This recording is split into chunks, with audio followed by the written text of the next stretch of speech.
Hi and welcome to this video log with me, Wayne, from swimmingcyclingrunning.com. Well, I know what you're thinking. You're thinking, what the hell is that? Let me tell you, it's a fat bike, an OnOneFatty made by Planet X.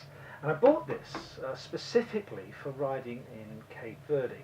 Now, Cape Verde, as you may or may not know, is the place where we hold triathlon camps. And my thought was this: if you can make cycling more interesting by going right round the island to the nooks and crannies that you can't get to on an ordinary bike, you'd actually increase your potential training value. Going in places over sand, over shale, over volcanic rock that you can't normally go to. And a fat bike is made for just that. This tyre is 4 inches wide, and you can run it down to a pressure of about 3 pounds, which means you can roll over things that you'd just slip through on an ordinary bike or a mountain bike. Certainly a road bike is great on the road in Sal. You can go up to Espargos and down to Pedra de Lume or Palmeira, the seaport, but that's the limit really of your cycling. Go right round the island and you've suddenly opened up a whole new vista of experience and potential training. I'll show you some pictures, some video of the recent trip I did to Sal. And yes, you can go over the sand. You'll see me go right past the Meile Tortuga hotel on the soft sand. Quite hard, but certainly doable. Okay, so here we are towards the end of Santa Maria in a place to the left here that we're going to start sending people on camps. This is Lembege, and in here there's a swimming pool. You can see it's right opposite the ocean, and we're just going to travel past it on our fat bike. And as you can see, it's absolutely slap bang opposite the ocean in a beautiful setting with some lovely 2-bedroom apartments, 1-bedroom apartments and single apartments, some of which obviously can overlook the ocean. On the right hand side here is Surfers Beach, or what we call Surfers Beach, because windsurfers go from this point here. But the aim of the bike is to get out here right next to the ocean, over the shale and volcanic rock that you can see us going over here. And that's the real purpose, and you can't really do that on any other bike that I've known.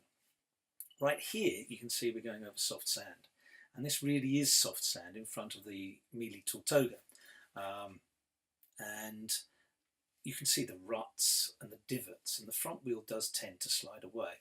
You can see that I do tend to slide. I don't think I've got my pressure of my tyre exactly right. I didn't have time to sort of experiment before I went out on this ride. You can see I'm sliding a bit on that front wheel, but I'm able to generate enough power to go along from the back wheel. On any other type of bike, I'd be just spinning my wheels and not able to go anywhere. And don't get me wrong, this is incredibly hard work, and this makes for a really good training session going around the island. 2 hours of this is better than 2 hours of virtually any other cycling that I've ever done. But the aim is to go everywhere, and here we are coming off-road over all the volcanic rock and shale and coming past the church in the sky. Church in the sky is something we've termed it because it literally is above everything. It's a small little church. As you can see on the left, it's just someone's there just cleaning it up. But they use it every week, and people come up here to pray and use the church and worship. And it's absolutely lovely. Look at this view that they've got as they worship, just fantastic.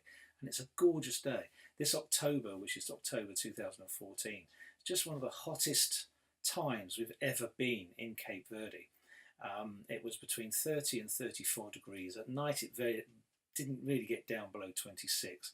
This road, you can see the cobbles here, it's just leading down to the pier in Santa Maria, and this is the main strip just going out down to the pier. On the right is the Morabeza Hotel, and here we're just going past the Palm Beach restaurant, which does fantastic pizzas for lunch if you want them, and past that is the Barracuda restaurant right on the front to the left of the pier in Santa Maria.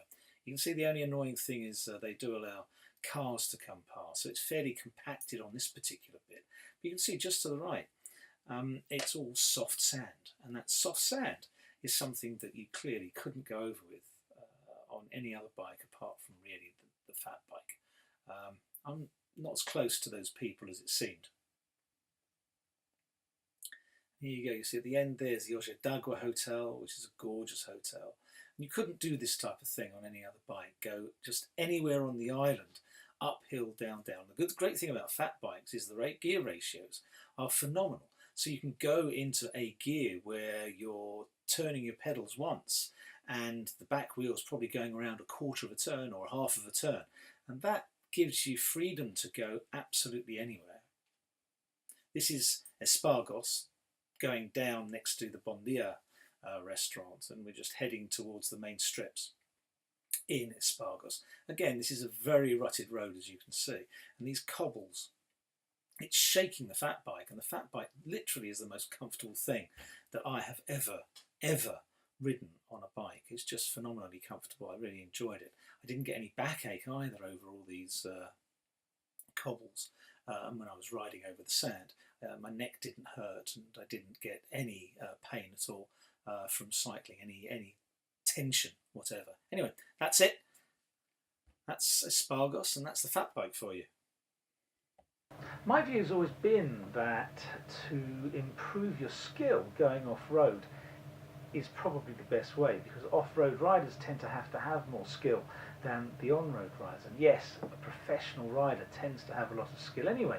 They've done a lot of riding in different situations. But off-road, you actually have to do much more than you do on-road. And I'm looking forward to using the Fatty over mud, in trails, and completely off-road, perhaps snow if we get some, over the winter. Keeping my training going throughout the winter, no matter what the weather, and actually getting out there and enjoying my cycling. So, there you go. See you next week. Have a great week. Enjoy your training. It's getting a bit cold out there. Starting to have to put on those layers, aren't we? All right, keep on. Bye.